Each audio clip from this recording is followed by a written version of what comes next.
like my grandfather that risked his life in the militia that fought for independence got disgruntled and decided to dislike politics. That's why he told us, don't ever talk about politics around him. And what did he do? Look at what he sold in Nigeria. Politicians. That's what they're trying to do to America. God will not allow it, and God help us. And pray for America, because our leaders, for their political gamesmanship and selfish interests, have ignored the national interest, considering that America is an idea. America is not like England. It's not like United Kingdom. Even United Kingdom is not like Britain, that are made up of one people. Neither is it like Britain and France, fighting two brothers or two cousins disagreeing over something. America is based on idea with every nation represented here. If you all don't take time, we're talking about 10 years, America power might disappear. You will fast track the disappearance of America as a superpower. And nations will flee to China. And businesses is already gone. They are fighting over there because they are the problem. The big businesses.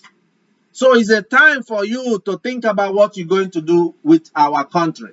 Just as I talk about Nigeria, I talk about here, and I talk about what I see. But I have seen that the culture that we are having today, where people are, there's no more loyalty in any job. Of course, it's a business for all people. People are free and it allows for market. But what do you do as a leader? And I ask our governor, Governor Hogan.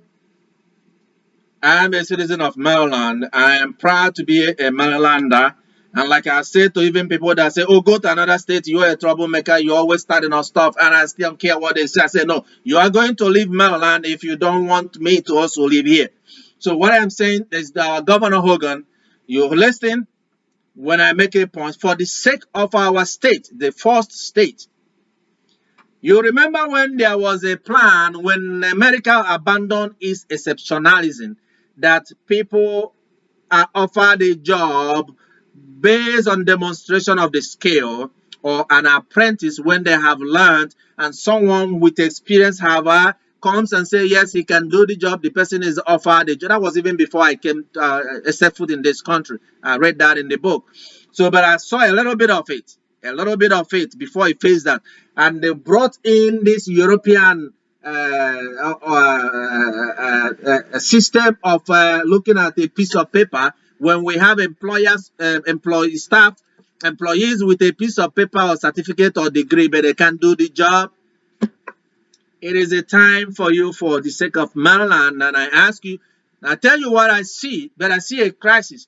Maryland and DMV, Maryland, DC, and Virginia is a state and city that has a lot of professionals that relies on certifications. And because of the retirement, it has caused shortage of staff in the whole of DMV. And I see a lot of people moving away from work, from leaving their job for good with all their goodies, and they say, bye, I don't work. And then we expect to see a lot of people to walk in, and we didn't see them, which means there is a crisis. I don't know the businesses what they face through. There is a crisis because somebody gonna go sit on that desk or to do what those that are living we are doing, and it didn't happen. So which means there is a crisis. So if you know what you're gonna do, if you want to apply the same thing you applied by grandfathering people, in fact, Delaware or Pennsylvania, somebody told me have already started doing it while I was talking about what I've seen. Oh, they were saying people to be grandfathered if they can get a master's degree in this field or do this and do this within 2 years, so that they will get that certification, a temporary certification or approval. However, that's now for you guys, the leaders, to figure out. But I've told you what I have seen. If you don't address the issue of the scarcity of labor force in our state, our healthcare system will crash, because the entire nation and the world come to Maryland for good healthcare. That's what John Hopkins, University of Maryland, everywhere, good healthcare business. So that is the first thing about the health of the people.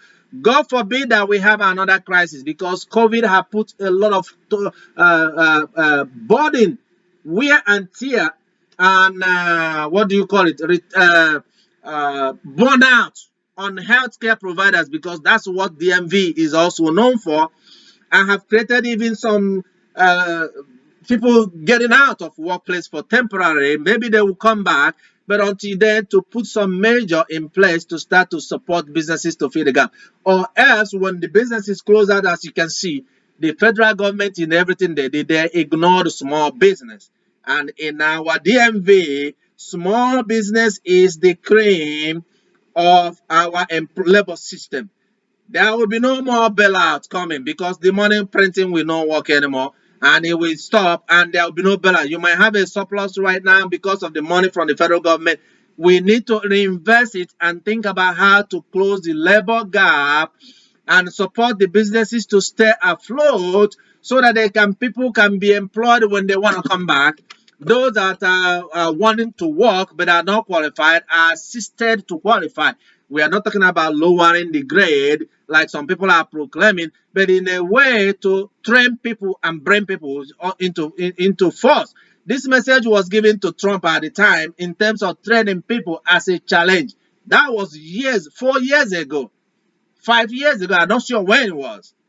And today, if those things were done, we will not be in the crisis today that as we have. And that's my prophecy for you today. And we ask that by the help of God, in order for us to compete, so that we can be able to achieve. Yes, I had written to Trump administration at the time to play with the Fortune 500 companies not to deploy robots, so that we will not have a massive people that want to work and can't find job replaced by robots. But now that we have that, professionals and employees are blackmailing employers by either resigning or quitting their job, so that they will be in a position to bargain for more than double what the labor cost is worth in this time. Yes, it's only going to be temporary. The crisis is that the people now will innovate and bring robots to take their place. And the government will be in a position to make legislation to support them, so that they can get the tax in order for the government to exist. And who will suffer it? A lot of professionals are looking for a job. In fact, I'm telling you the fact, I have already started integrating and working on my own system. If the staff